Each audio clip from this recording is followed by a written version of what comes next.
Hi everyone, and welcome to the Business AI Playbook podcast.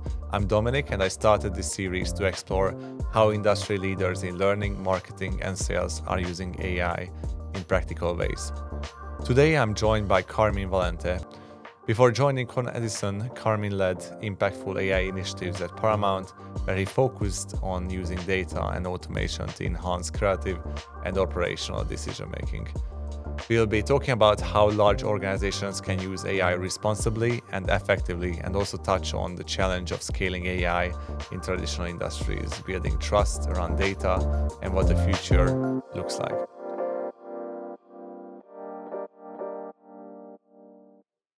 All right. Hi, Carmen. Hope you're having a great day, and thanks for joining us remotely from New Jersey, United States. And it's great to have you in our podcast today. Thanks for joining.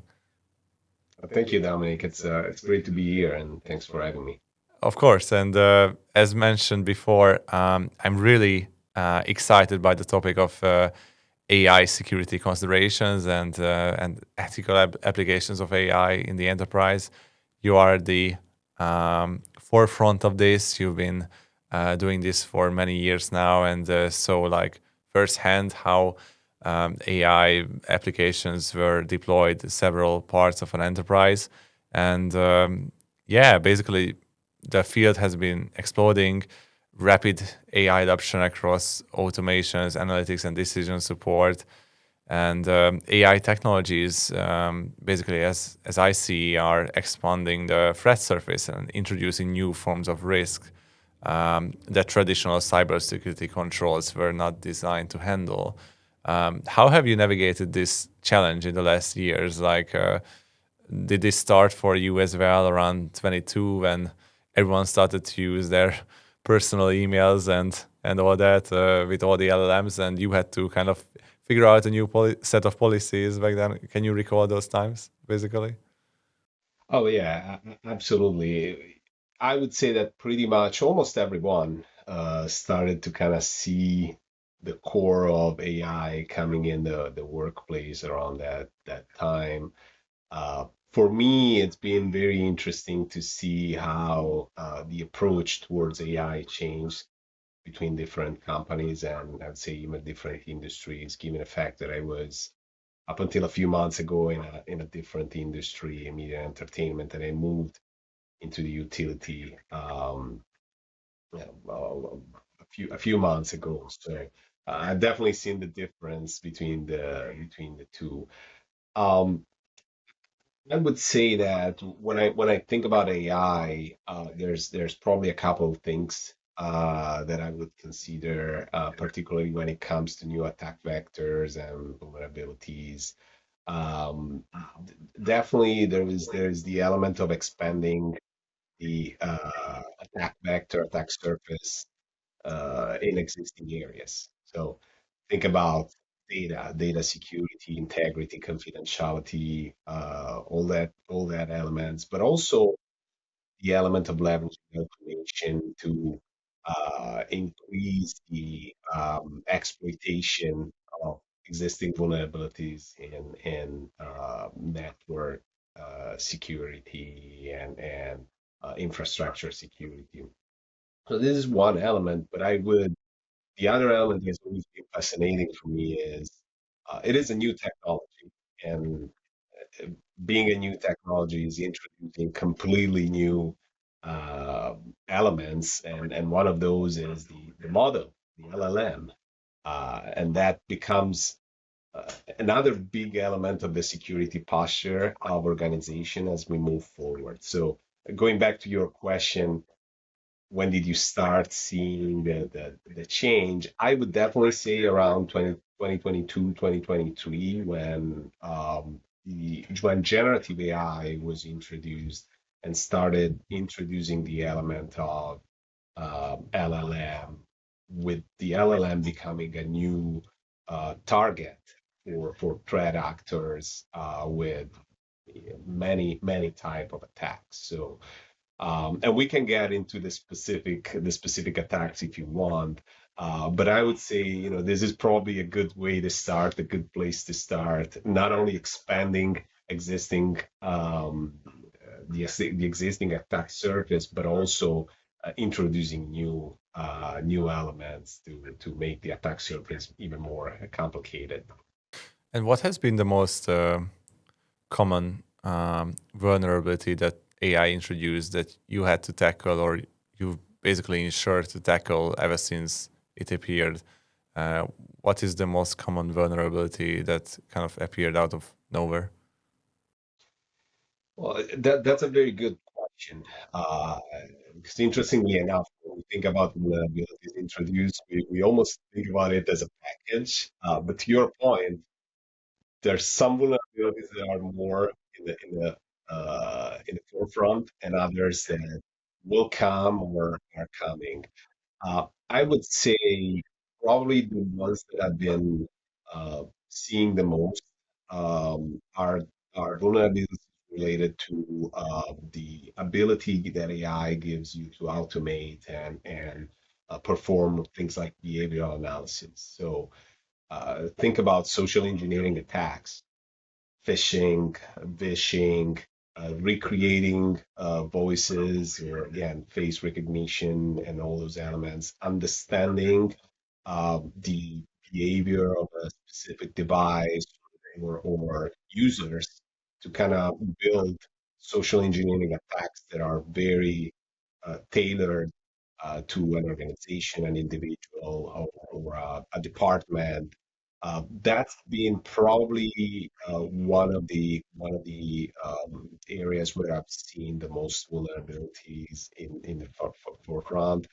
Um, Again, still in the social engineering, the ability to build very tailored phishing campaigns. We constantly see that coming today. But again, in 2022, it started to become more when AI, generative AI started to become more available.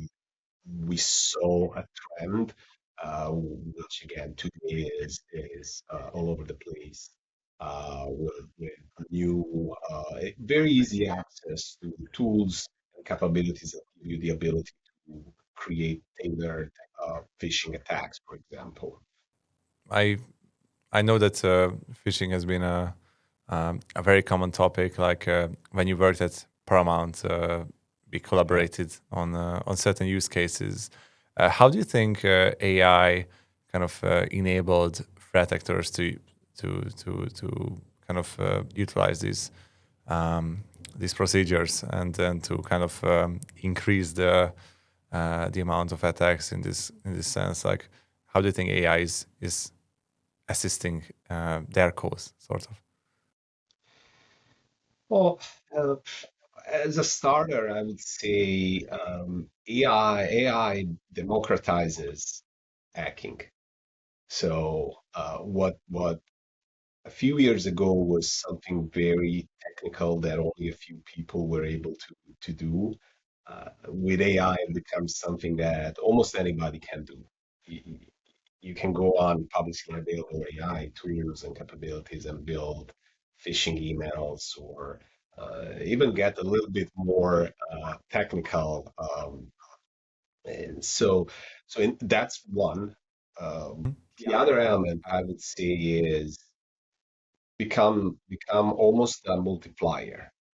So when you put together behavioral analysis, automation, uh, the ability to leverage external integration that organization have with external AI, API, or LLMs, it kind of creates that multiplier where you don't have to fight with one threat actor, but you have to fight with 1,000 or even more, 10,000 threat actors trying to act at the same time. When you put it together this way, it becomes pretty powerful. It sounds like a huge challenge overall. Like what I've been hearing so far is now AI made everyone capable of doing even small scale attacks against a given organization. So I would say your job is even more important to cover all little gaps wherever possible. So to do that, um, What have you used? What techniques or have you used, or have you started using any kind of new automations to do better in that sense? Because I guess you couldn't just 5x your headcount in that way to kind of um, do more with experts. So, what has been the most typical solutions and the most successful ones over the last few years? Yeah, and you nailed it. You nailed it. You said something absolutely right. You can't possibly hire 1,000 people to fight AI. So um, the goal is to find ways to fight AI in an efficient way. And I would say that and I've seen the industry going in the same direction, but I've been following two main directions. One is work in order to build strong foundation. So again, you think about your security security mechanism or security framework. So being able to strengthen that measure and almost excel at the fundamentals, I think it's absolutely key. Build that layered control environment where you're not relying only on one layer of security, but you have multiple layers of controls. I think it's absolutely key to catch those low effort attacks that people can recreate leveraging ChatGPT or other tools out there. On the other end, you can't only rely on that. So you have to, with the risk of sounding cliche, you have to fight AI with AI. So um, again, how do you fight behavioral analysis? You engage in behavioral analysis. So you leverage AI capabilities and tools to perform behavioral analysis so you can proactively understand how the attacker AI is gonna use your behavior analysis. Um, Deception technology, that's another element. Again, when we think about one of the major attack vectors for AI, model poisoning, the concept behind model poisoning is basically to provide wrong data to the model in order to change the output. So that's what you do with deception technology. You provide data to the attacker AI that are going to influence the model in a way that it will disrupt the results. And so um, the good news is there's a lot of technology out there, and the technology, AI technology and capabilities have been introduced by companies that we've been used to deal with in the past. So our scene, pretty much all our scene are leveraging now and introducing AI capabilities. Um, our identity and access management tools are also introducing AI capabilities. So uh, pretty much all our vendor base and our tool stack, they're introducing AI capabilities that can be used and are ready to be used. So I guess my recipe is being making sure that you keep your house clean and your controls are in place and you can excel at the fundamentals, but also start leveraging the capabilities that my vendors are putting out there to be used. And what has been the few skills that you really had to work on over the last years to kind of excel in this environment? Um, what would you recommend others in similar positions as yourself to kind of pay real attention to and learn more about? What skills or areas of development? So the first thing that I've noticed, and I've seen this in probably 2022, first time, um, understand the way the company, your organization is leveraging AI is an absolute must.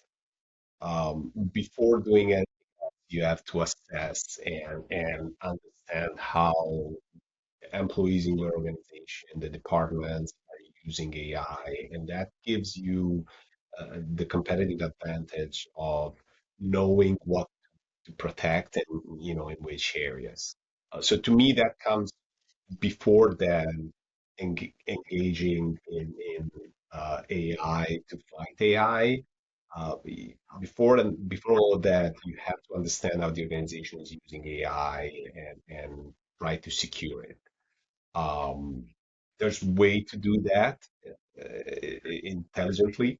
Uh, there's tools that can be used, but I would say that probably the best way to go for it is partner with your business organizations, with your supporting organizations, whether it's legal, supply chain, and so on.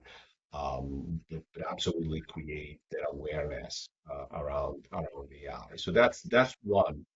Um, Now, of course, it's not just safe use, but it's also like how do you leverage AI. And I would probably say that the areas that I've seen the most effective are behavioral analysis. That's been one that I've seen implemented almost from the get going and being very, very effective. Um, but also, again, and this falls into the understanding how you're using AI from a supply chain perspective, understand what integration you have uh, with external AI capabilities with your vendors. Can you specify behavior monitoring a bit? Like, what are some of the practical implementations there? If you could share a few real life examples, that would help a lot.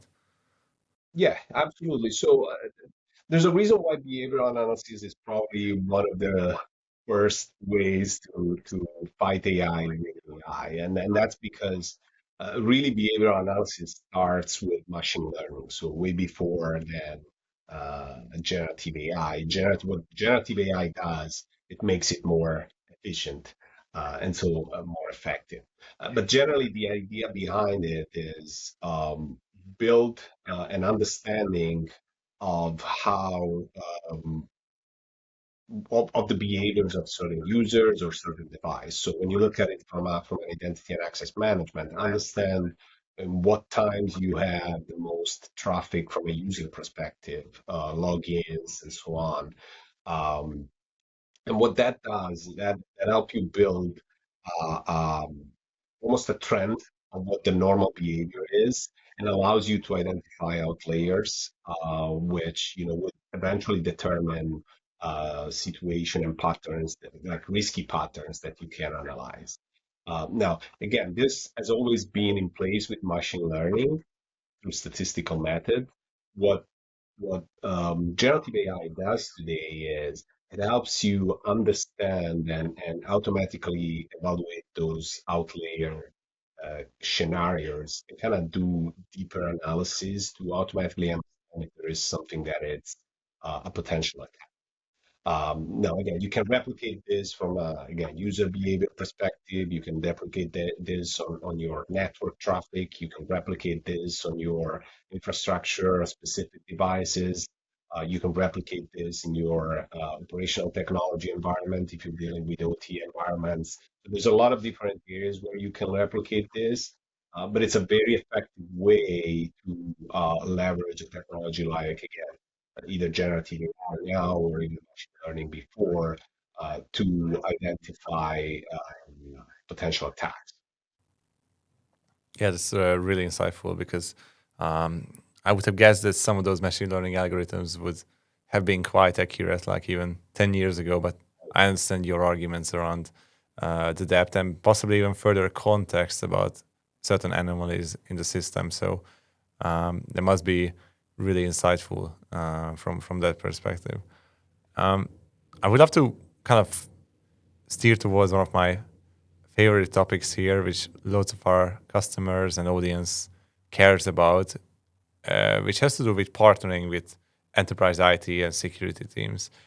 I think everyone is really being pushed towards AI innovation, and the last guest, Zsoltala from Intel, kept highlighting how important it is to just start small with weekend projects, even as he says, and put together like concepts and innovate. Now, this kind of creates conflicts normally with the security team and its members. So, how have you seen this work in the best way as possible? Like, of course, innovation must be pushed forward in order to get to higher levels um, of delivery of new products and improvements. What's your take on this, and how has your opinion potentially even shifted over the last years? Yeah, it's a very good point. I would say there's a couple of considerations to be made there. One is that, as you mentioned, innovation and security historically have clashed, where you get the development team or I'd say more IT team like pushing for innovation, while on the security side, everybody's always like, well, let's be careful, let's check it out first. Now, I have to say that I've seen cybersecurity changing a lot from where it was probably about 6 to 10 years ago, where cybersecurity has become a little bit more of an enabler rather than a show blocker. So I think CISOs and cybersecurity people have got to the understanding that it's key to enable the business. And in order to enable the business, it is important to enable technology and innovation. So the challenge for cybersecurity professional is to find that balance between keeping the technology secure, but also ensuring that technology can advance. Now, that's the first consideration. The second consideration is around AI. I hate to make this consideration, but I have to say that I'm old enough to remember when cloud was introduced, and everybody, especially on the security side, people were not so thrilled about sending out data to someone else, somewhere else that you didn't even know where that was. It was in the cloud somewhere. Mhm. Um, Now, what happened? Fast forward today, we're in a society that is probably 90%, if not 99%, cloud-based, where everything is in the cloud. And so, what I'm trying to say is innovation is not gonna care whether someone wants to stop it. Like innovation is gonna keep going, and it's similar to the cloud, we're going to get to a point where AI is going to be used by everybody, and there's not going to be a way to really stop that innovation. So, uh, why all of this premises? My perspective is that the best way to secure AI is to embrace it, which means uh, enable use of AI and try to get in as soon as possible in order to understand it as soon as possible and be able to secure it as soon as possible. Um, so yeah, that's my answer to how do you balance innovation. I think from a more practical perspective, I would offer that uh, again, understanding the way you're using AI and also facilitate the conversation. One thing that I've seen in my previous role, particularly, was, and I've heard this from other companies as well. Um, there is often a push for new technology just for the sake of it. We have to use AI because it's a new technology. We have to push for AI, and I think what people sometimes don't ask themselves is how would we use it? So what are the business case? So one thing that we've done very well here at Con Ed is building a committee, an AI committee that doesn't include just security. Security is one of participants with, but the committee includes the technology team, development team, it includes legal, it includes compliance, it includes privacy, of course, um, and of course cybersecurity. And um, one of the reason why we have the committee is to come up with business cases. We're not building AI just for the sake of saying we're using AI.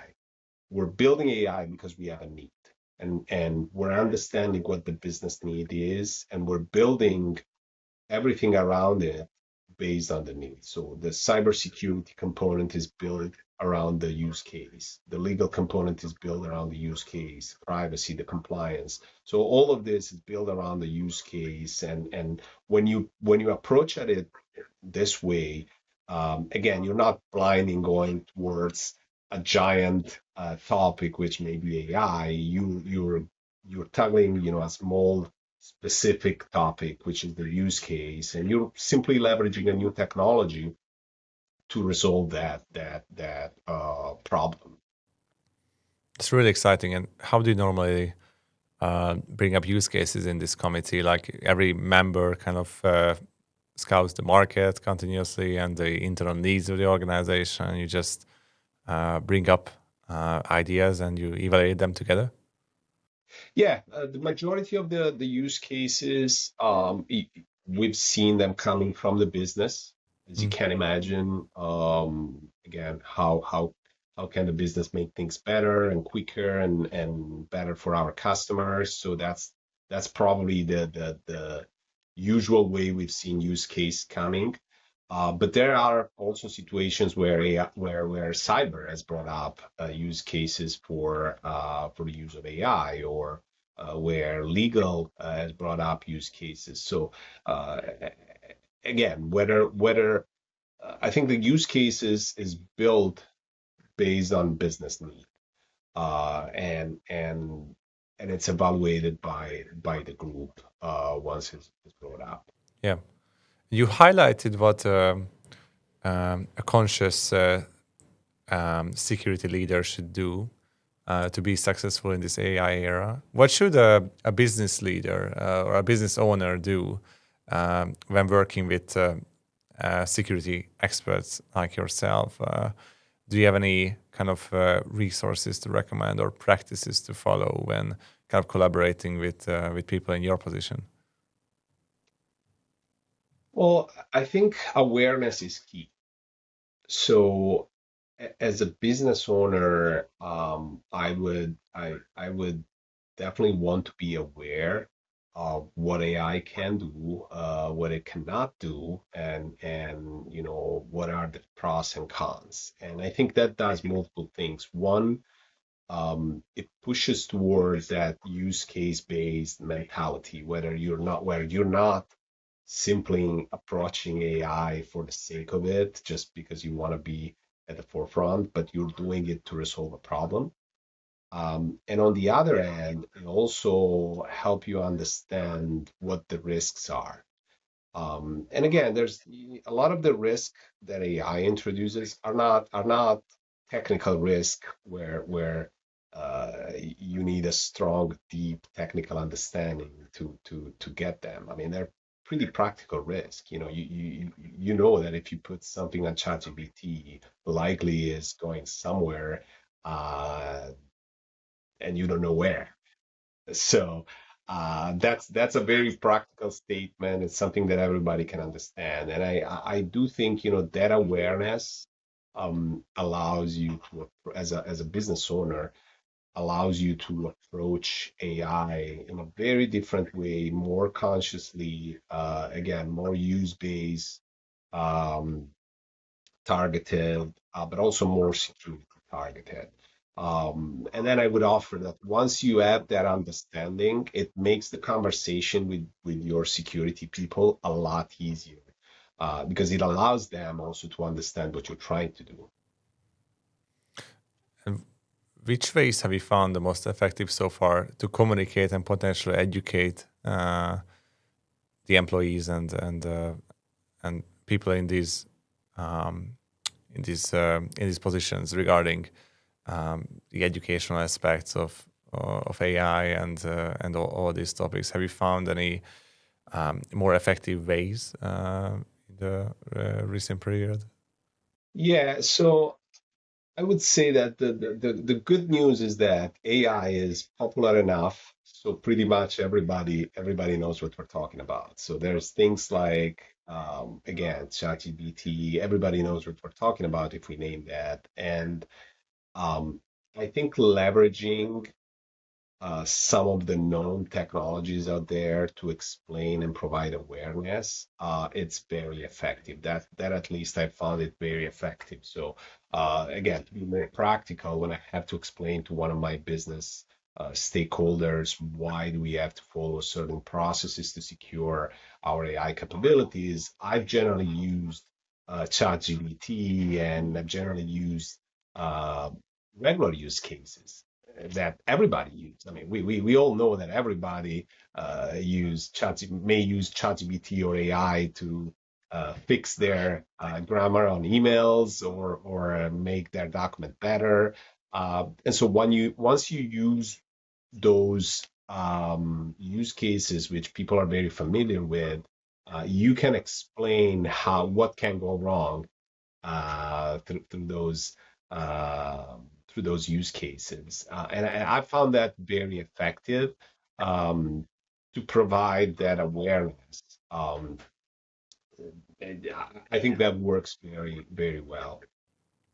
And have there been cases where you feel like you could have done better, or there were learnings around how the security team could have, as you said, enabled innovation even better, where certain practices or maybe even tools or technologies you could have applied differently that others could learn from?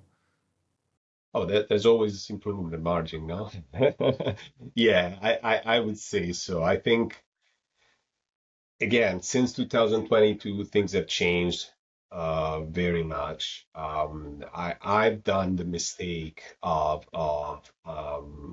either blindly blocking things without really looking into it, or without really looking at what could have been done. I think I don't know if you remember, but when generative AI started to be more popular, the majority of the companies out there were blocking everything, blocking ChatGPT, blocking everything. And then a few people came out and say, well, you can block it, but then people are going to be able to access it through their phone, through their personal computer. So Even you're not worse. doing much. It's even worse.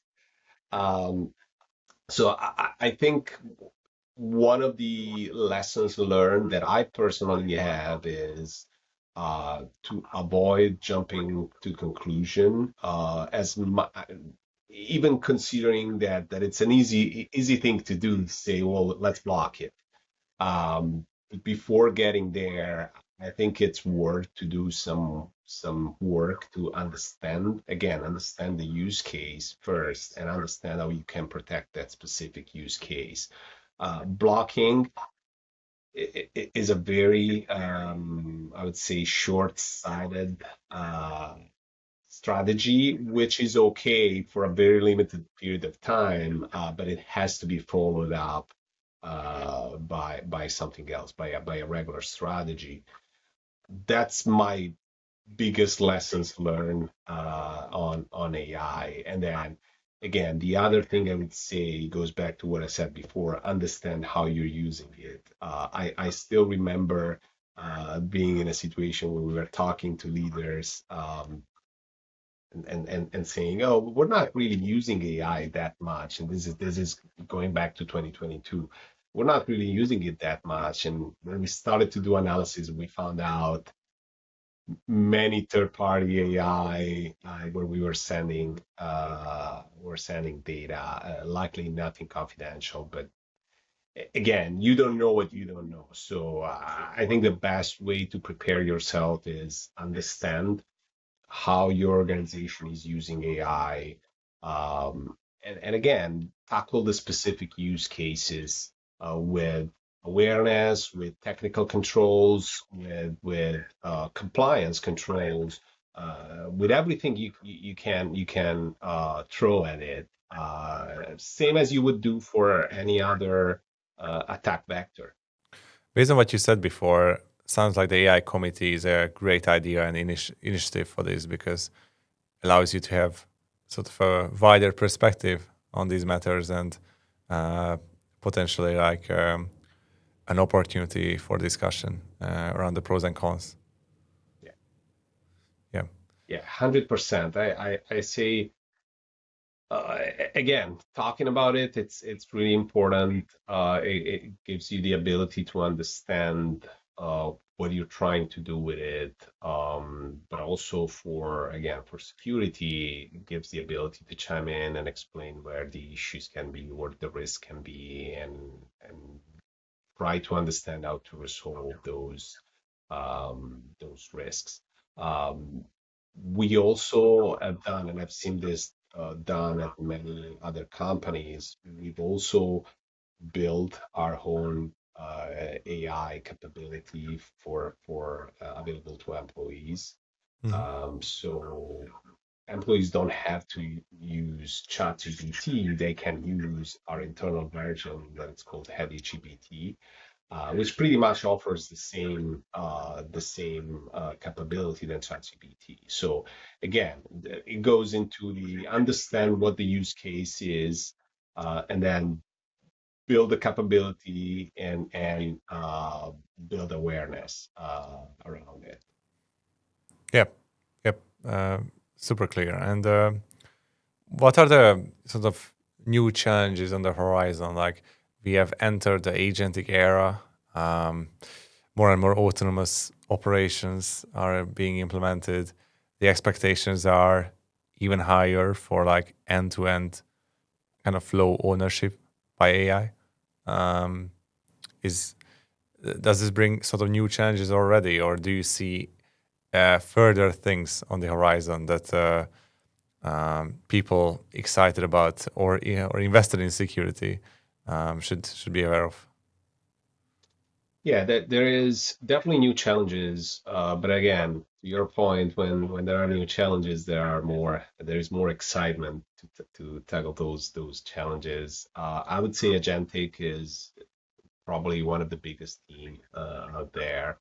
Um, my perspective is we're still in a phase where we'll have a human in the loop for quite a while.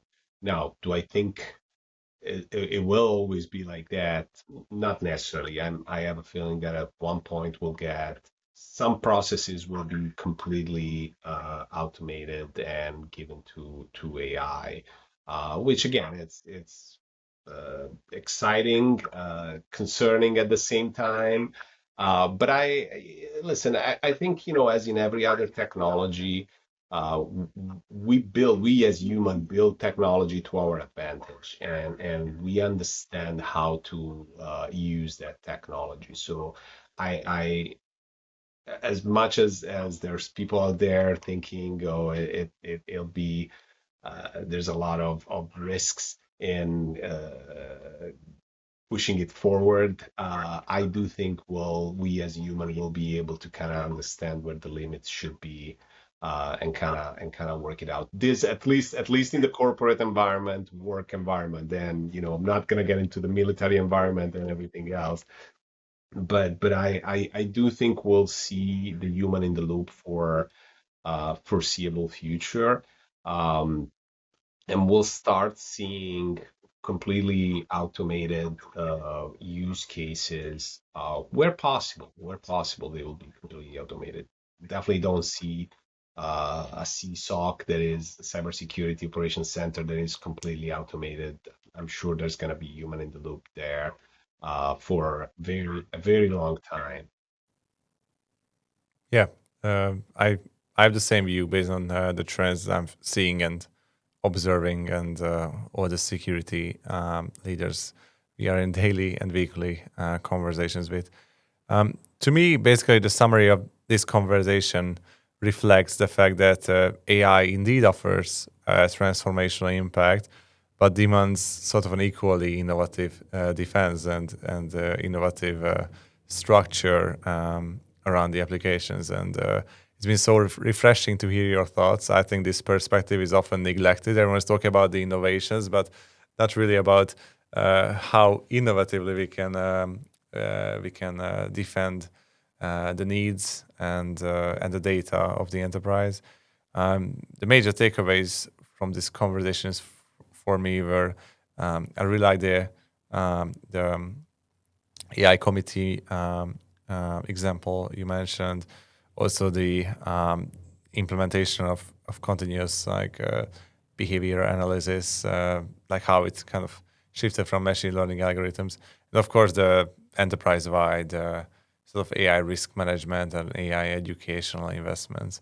What are the major takeaways from your perspective that you would definitely like the audience to have after listening to this and watching this session?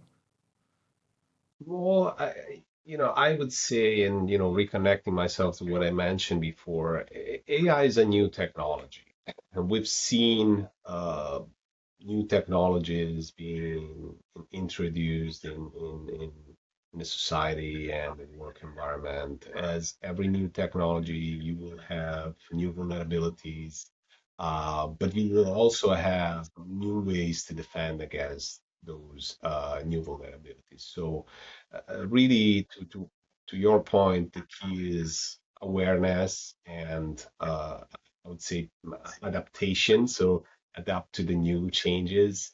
Um, and again, we shouldn't be treating AI as just as a tool, but as a new technology, as a new system that will likely have a new set of governance requirements built around it. Will have a new set of security controls, guidelines, and so on as all the new technology we've seen in the modern era. But I do think it is important to embrace it as every new technology. I am personally excited as a technologist to be part of this new evolution of technology and computer science the way we know it. Um, so I look forward to Agentic. I look forward to those use cases where the human will not be in the loop. I look forward to explore the way to make it more secure and many conversations like this. Thank you so much for all those insights, Carmen. And as always, it's a pleasure listening to your experience and examples. Really appreciate the fact that we had this conversation and looking forward to staying in touch and sharing many of these insights with our audience. So thanks for attending our session today. Thanks for having me. It's been a pleasure. Thank you, Thank you. Dominic. Thank you. Now that's a wrap. Carmen, thank you so much for joining our podcast and sharing your insights on bringing AI into legacy industries and creating value through responsible innovation. Make sure to follow him on LinkedIn and don't forget to subscribe to the Business AI Playbook newsletter on LinkedIn so you never miss a new episode. The podcast is also available on Spotify, Apple Podcasts, and YouTube, so you can listen to it wherever works for you. Thanks for joining us and see you in the next episode.